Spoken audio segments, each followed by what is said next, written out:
자, 우리 주일학교 친구들 공부는 마쳤고요. 우리는 요한일서 4장 말씀을 보겠습니다. 본문이 조금 길지만 즐기는 마음으로 천천히 읽어가도록 하겠습니다. 요한일서 4장 7절에서 21절입니다. 사랑하는 자들아, 우리가 서로 사랑하자. 사랑은 하나님께 속한 것이니 사랑하는 자마다 하나님으로부터 나서 하나님을 알고 사랑하지 아니하는 자는 하나님을 알지 못하나니 이는 하나님은 사랑이심이라. 하나님의 사랑이 우리에게 이렇게 나타난 바 되었으니 하나님이 자기의 독생자를 세상에 보내심은 그로 말미암아 우리를 살리려 하심이라.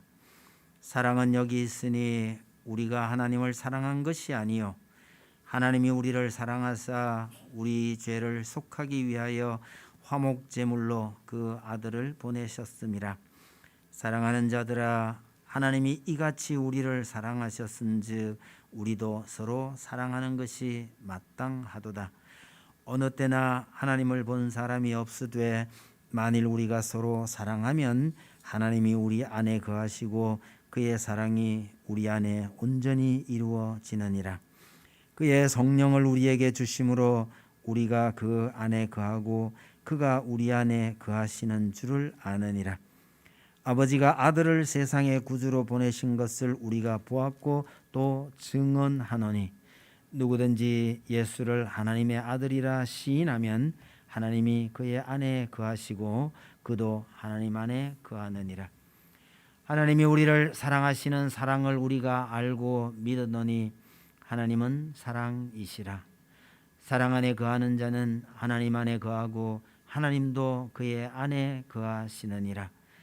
이로써 사랑이 우리에게 온전히 이루어진 것은 우리로 심판날에 담대함을 가지게 하려 함이니 주께서 그리하심과 같이 우리도 이 세상에서 그러하니라.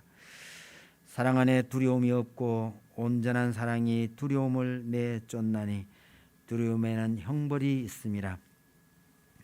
두려워하는 자는 사랑 안에서 온전히 이루지 못하였느니라.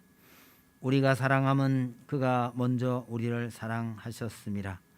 누구든지 하나님을 사랑하노라 하고 그 형제를 미워하면 이는 거짓말하는 자니 보는 바 그 형제를 사랑하지 아니하는 자는 보지 못하는 바 하나님을 사랑할 수 없느니라.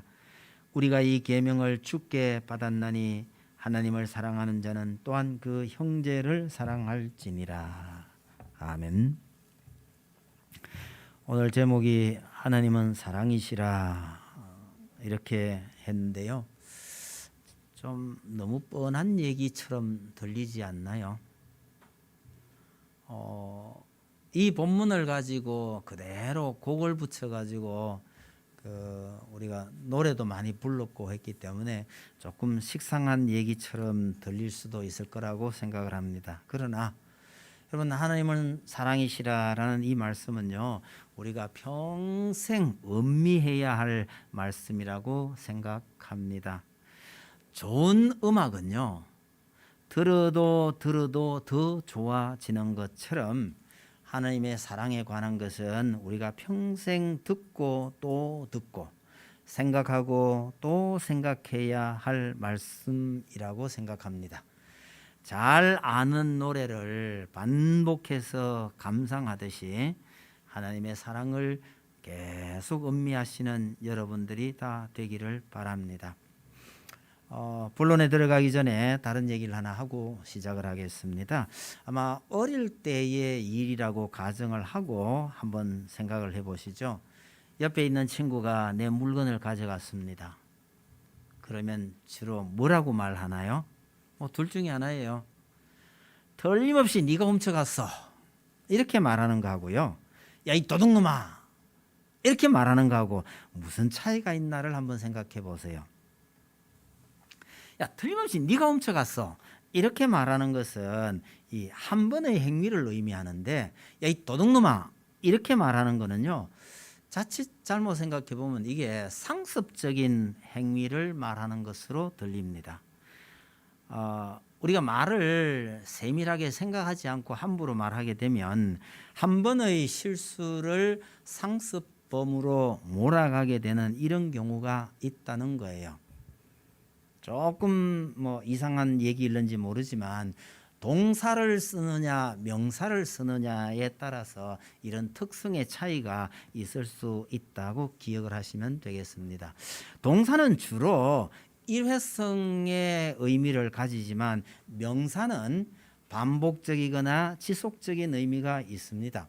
그래서 가까운 사람을 책망할 때는 주로 동사를 애용하는 것이 좋습니다. 그래야 그 관계된 고1 그것만 책망을 하거나 아니면 그거 한 번만 야단치는 꼴이 됩니다. 혹 누군가가 실수를 했는데 한 번 실수한 것을 일반화시키거나 상습화시키지는 말아야 합니다. 그러려면 그럴 때는 동사를 주로 쓰는 게 좋은 거예요. 나쁜 놈이야 아니면 이기적이야 이런 표현도 이게 상습적인 것처럼 들릴 가능성이 있기 때문에 조심해야 하는 표현입니다. 뭐 아예 원수지기로 작정을 했다면요 그렇게 하는 것이 오히려 효과적이죠. 그러나 가까운 사람들 특별히 우리 아이들에게는 말을 할 때 그렇게 하지 않도록 주의를 해야 합니다. 성적이 나쁜 아이에게 말을 할 때 성적이 안 좋아요. 그럼요 이번 시험이 좀 어려웠던 모양이다 이렇게 단회적으로 끊어주는 게 좋아요. 그럼 이번만 나쁜 게 아니고 평소에 늘 그랬다 하더라도 그렇게 말해주는 것이 좋아요. 근데 어쩌다 성적이 한번 나빴는데요 야 이 바보야 이 바보야라는 게 이 명사형이잖아요. 이렇게 되면 그 전에 잘했던 것까지 다 묻혀버리는 거예요. 이런 특성이 있다는 것을 기억을 하시고 반대로요 칭찬할 때는 이 명사형으로 하는 게 좋아요. 야 노래 잘하네 이거보다가는요 야 너 완전히 가수다 이게 더 강한 의미를 지니고 있다는 거죠. 시험 잘 쳤네라는 것도 좋은 말이지만 야 너 정말 천재다 이런 것이 더 좋을 수 있습니다.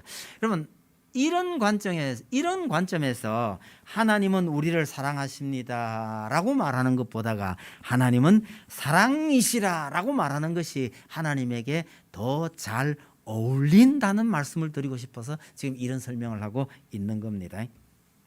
사람들끼리 이런 말 있잖아요. 누구는 의리 빼면 시체다 이런 말을 합니다. 여러분 이런 칭찬 듣는 사람 참 귀한 사람입니다. 그러나 거의 대부분 자세히 들여다보면 이게 거의 다 허풍이거나 과장인 경우가 많습니다. 사람은요 어쩌다 의로울 수는 있어도 진짜 의의는 없는 것 같아요. 반면에 하나님은 사랑이시라라고 말할 때 이게 너무 정확한 표현이더라는 거예요. 하나님은 변하지도 않을 뿐더러 반드시 사랑하시는 분이라는 의미를 지니고 있으니까 이게 정확한 표현이더라. 사람에게는 이런 표현을 써서 이게 잘 어울리지 않아요. 그러나 하나님은 사랑이시라라고 하는 것이 너무너무 정확한 표현이더라. 그래서 이 말씀을 좀 더 음미해 보려고 합니다. 먼저 말씀드리고 싶은 것은 하나님께서 우리를 먼저 사랑하셨다는 말씀입니다. 10절을 한번 보십시다. 사랑은 여기 있으니 우리가 하나님을 사랑한 것이 아니요 하나님이 우리를 사랑하사 우리 죄를 속하기 위하여 화목 제물로 그 아들을 보내셨습니다. 이렇게 말씀하십니다. 여러분 하나님 사랑의 가장 큰 특징은요 하나님께서 먼저 우리를 사랑하셨다는 것입니다. 본문에는요 자기의 독생자를 세상에 보내셨다고 하는데 이것은 사랑의 완성 혹은 최종 결정판입니다. 여러분 언제 어떻게 해서 하나님의 이 사랑이 시작되었는지를 생각해 보십시다. 인간을 창조하시기 전에 하나님의 형상을 닮은 혹은 자기를 닮은 인간을 만드시기로 작정하신 그것이 바로 이 사랑의 시작입니다. 자기 형상을 닮게 만드셨다는 것은 하나님과 우리 사이를 특별한 관계로 만드셨다는 것이고, 이것이 나중에 확인을 해보면 하나님께서 우리 인생을요 자녀로 낳으셨다는 말이 됩니다. 그리고 그 자녀로 제대로 된 자녀를 만드시기 위해서 기르는 수고 또한 아끼지 않으셨습니다. 천지 만물을 창조하신 하나님에게 수많은 피조물이 있지만 그 중에 가장 존귀한 존재가 우리 인생이라고 부르는 이유가 바로 이것입니다. 그래서 사람을 그렇게 만드시고 모든 만물을 그 발 아래 복종하게 하셨습니다. 근데 부분적으로 이렇게 뜯어보면요, 사람보다 능력이 뛰어난 짐승들이 굉장히 많아요. 그러니까 이게 능력의 문제가 아니고 하나님과의 관계가 어떠냐라는 것이 중요하다는 뜻입니다. 결국은요, 우리의 신분이 중요한 것이지 우리의 능력 문제가 아니에요. 하나님께서 처음부터 우리를 자녀로 삼으시려고 낳으셨다라는 것이 중요하다는 이야기입니다. 하나님께서 이런 마음으로 자녀를 낳으셨는데, 우리 인생을 자녀로 삼으셨는데, 이렇게 낳은 자녀가 부모를 기쁘게만 했으면 얼마나 좋을까요?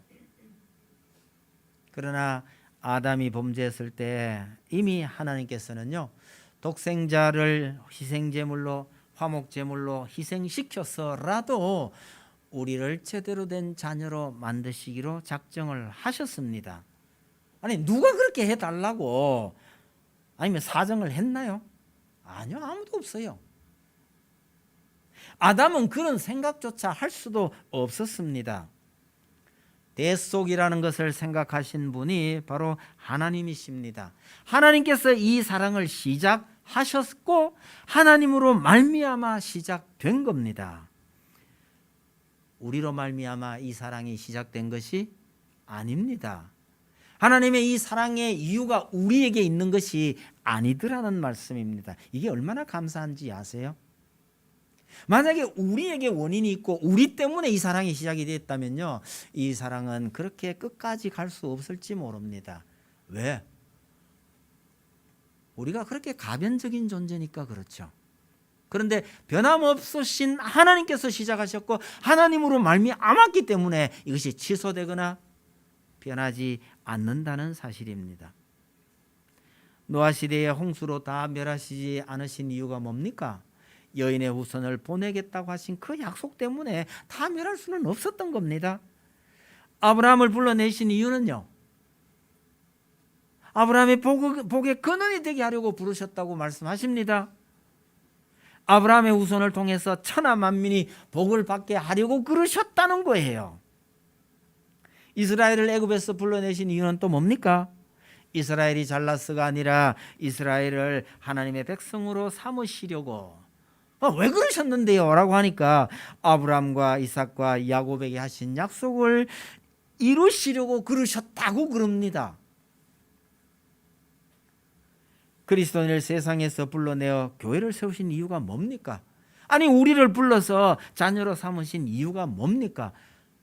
그냥 우리가 얼핏 생각하기는요, 복음 전파를 위한 도구로 우리를 부르셨는가 이렇게 생각이 될 수 있겠지만 10절 뒤편에 보시면 하나님이 우리를 사랑하사 우리 죄를 속하기 위하여 그렇게 말씀하시고요, 17절에 보시면 심판날에 담대함을 가지게 하려고 이렇게 말씀하셔요.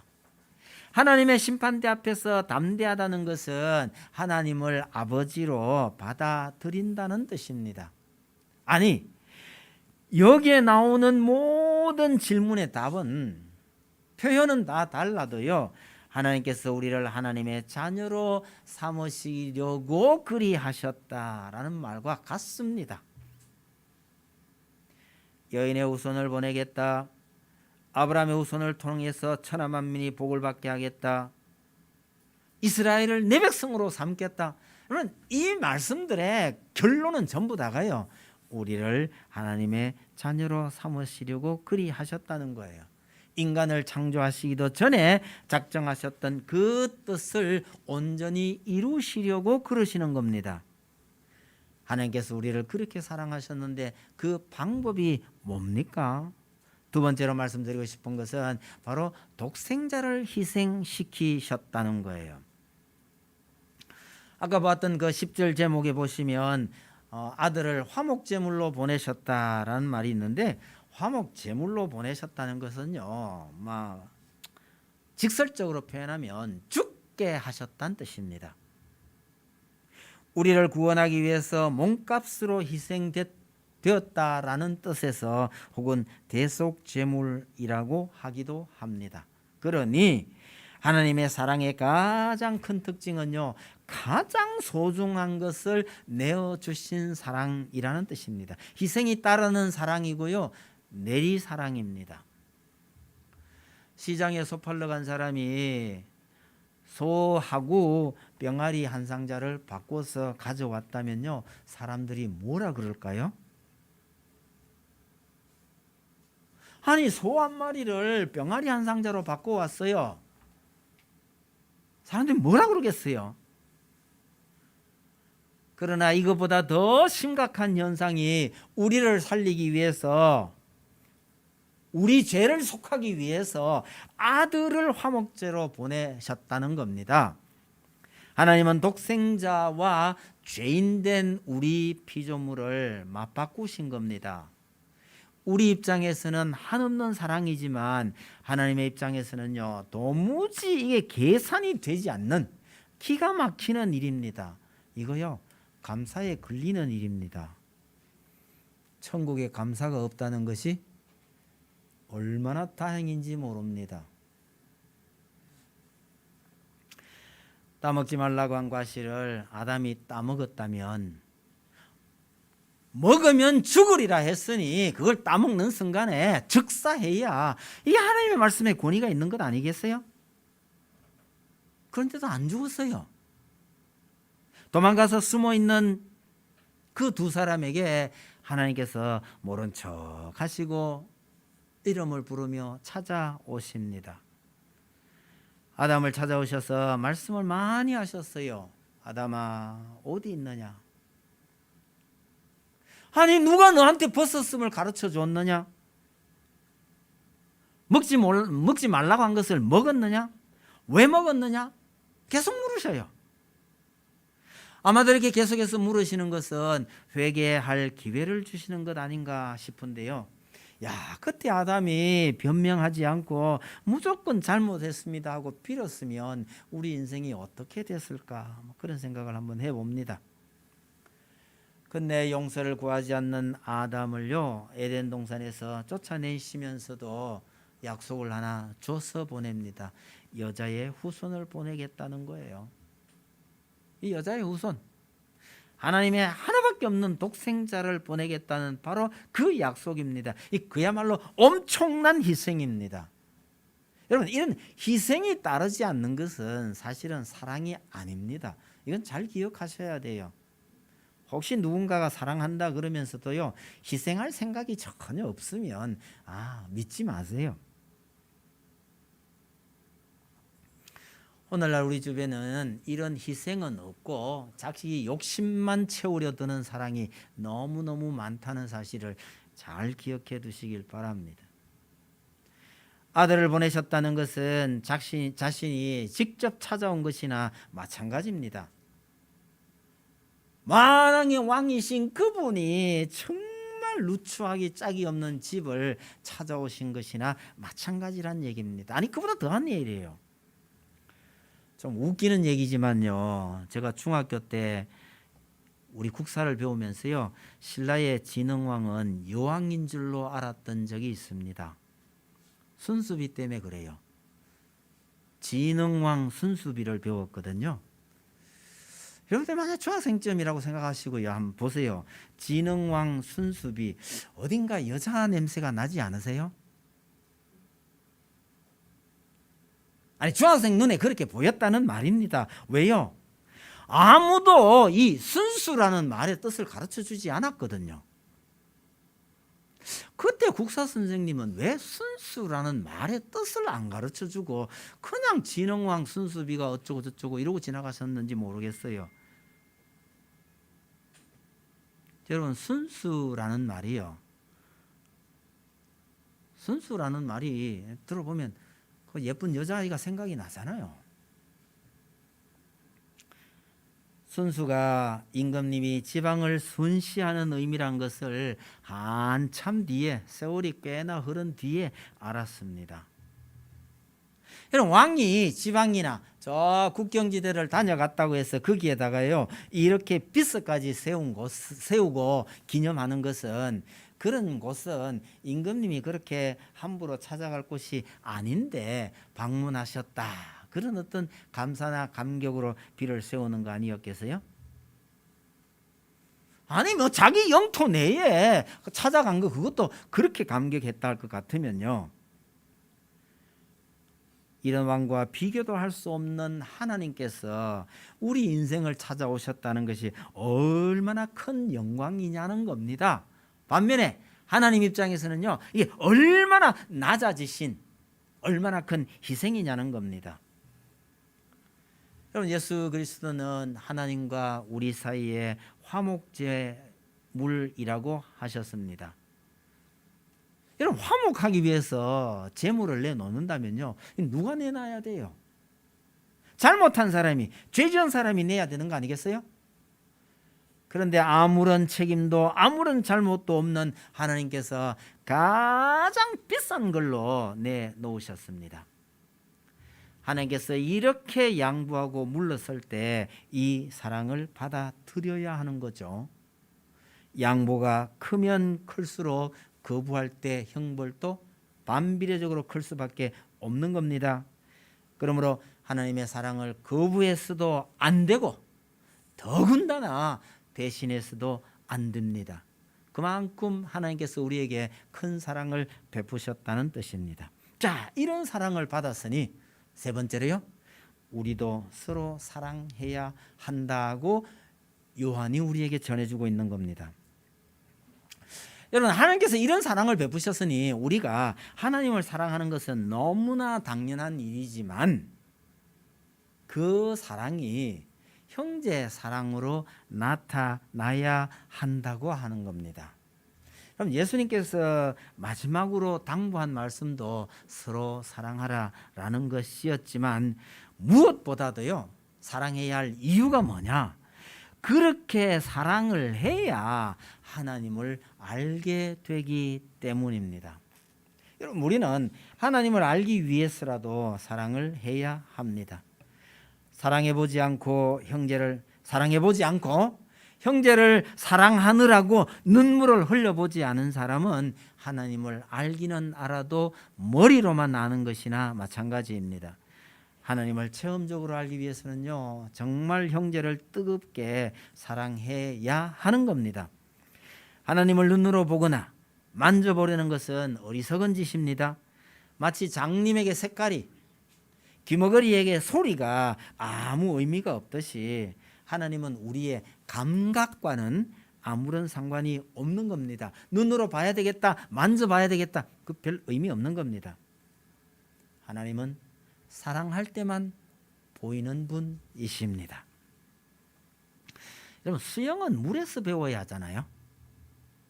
그런데 가끔은요, 수영을 책만 보고 배우는 분들이 있어요. 주로 공부 많이 한 사람들이 그래요. 수영 배우러 수영장을 안 가고요, 서점에 가서 우선 책부터 사요. 그래서 책을 한번 다 떼요. 그런 다음이라도 반드시 수영장에 가야 합니다. 책 한 번 뗐다고 해서요 수영할 줄 아는 거 아닙니다. 책은요 100번 떼도 수영이 되지는 않습니다. 사랑하지 않고 하나님에 대해서 아는 것이 많은 사람은 할 말이 많은 것이지 하나님을 아는 것이 아닙니다. 하나님을 알려면요, 형제를 사랑해야 한다고 하는 겁니다. 그럼 도대체 사랑이 뭐냔 말이에요. 한국 사람에게 사랑이 뭐냐고 물으면 제일 많이 나오는 답변이요, 눈물의 씨앗입니다. 이 사랑이 참 많이 울게 하나 봐요. 그러나 성경이 말하는 사랑은 참 많은 것을 가르쳐줘요. 우리가 지금 수요일 날 그 서신서를 쭉 읽어오고 있는데요. 거기에 보면 형제를 사랑하라고 하면서 권하는 말씀들이 참 많아요. 저는 그 중에서도 가장 강하게 다가오는 것이요, 사랑은 오래 참는 것이래요.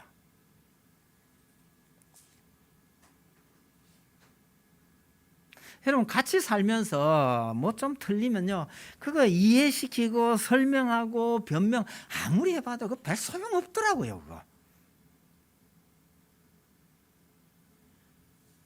좀 틀리고 좀 엉뚱한 짓을 하더라도 그냥 사랑은 오래 참는 것이다.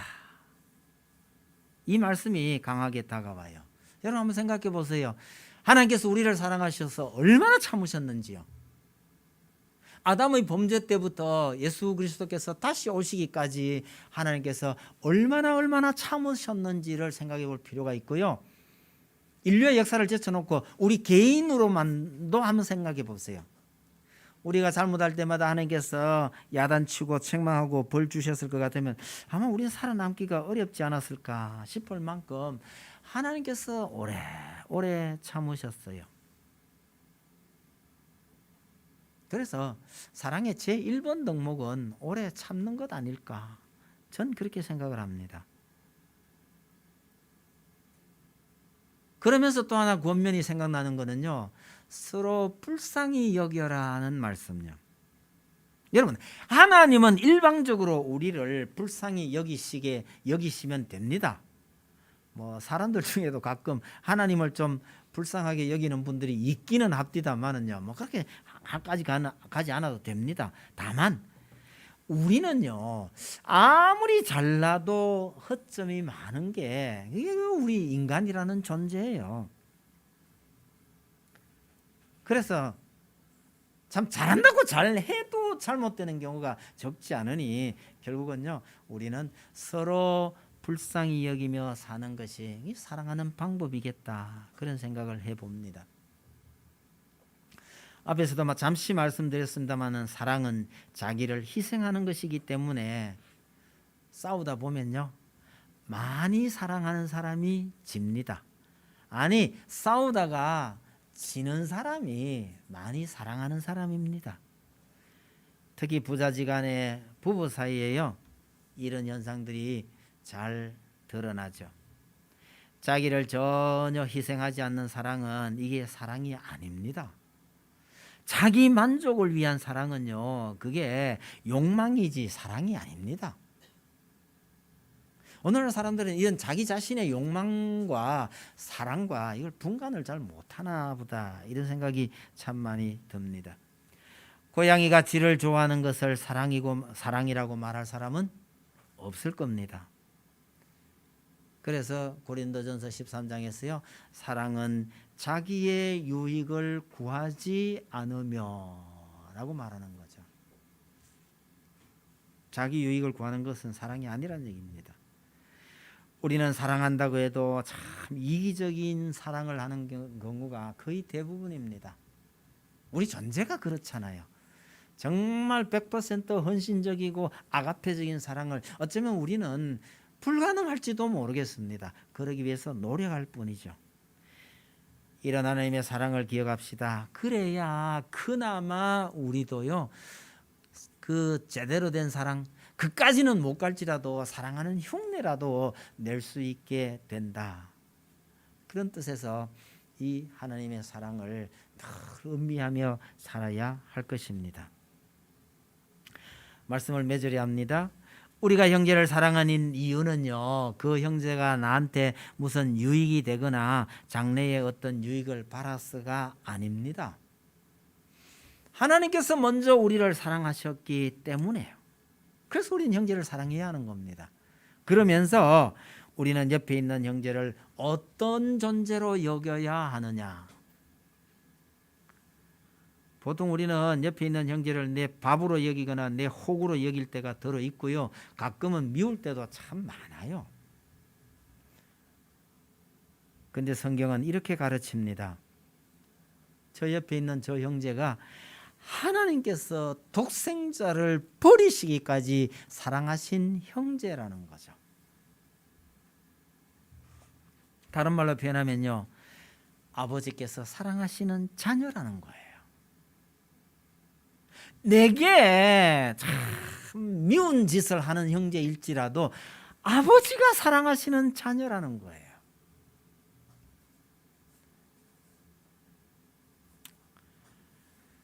여러분, 야곱의 아들들이 애굽에 가서 갇혀있던 시므온도 풀려나고 곡식도 사고, 무엇보다도 아버지가 그렇게 염려했던 베냐민도 무사히 데리고 애굽에서 나옵니다. 11형제가 얼마나 기뻤을까요? 그런데 얼마 후에 군인들이 따라옵니다. 갑자기 추격해 와서 너희 중에 도둑이 있다 이러면서 조사를 하더니 베냐민이 들컥 걸린 거예요. 베냐민을 잡아가면서 나머지 10명은 집으로 돌아가라고 합니다. 그런데요, 이 베냐민을 살리기 위해서 10명의 형님들이요, 종이 될지 죽게 될지도 모르는 그 애굽으로 다시 돌아갑니다. 왜요? 아버지의 생명이 걸려있는 이 동생 버리고는 못 간다, 이런 얘기잖아요. 이 형들 많이 변했죠. 예전에는요, 동생 하나를 죽이려다가 그냥 팔아버렸잖아요. 그리고 아버지에게 거짓말하고요, 거짓말하고 가슴 졸이며 살아온 지가 20년이 훨씬 넘었어요.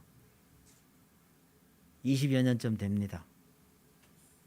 그랬던 그 형들이 베냐민을, 아버지가 아끼고 사랑하던 그 동생 하나를 살리기 위해서 10명 전원이 애굽으로 스스로 끌려가는 겁니다. 그 중에 대표가 유다가요, 베냐민 대신에 자기를 종으로 삼아 주시고 이 베냐민만은 아버지에게로 돌려 주십사고 울며 불며 빌던 그 장면을 한번 생각해 보시기 바랍니다. 아버지가 아끼고 사랑하던 그 동생을 살리기 위해서 애걸복걸하던 그 형들의 모습이 오늘 우리의 모습이어야 하지 않을까, 그렇게 생각합니다. 왜요? 내 옆에 있는 형제, 함께 하나님을 섬기는 우리 같은 교우들이요, 바로 하나님께서 그렇게 사랑하셨던 하나님의 자녀란 사실을 잊지 마십시다.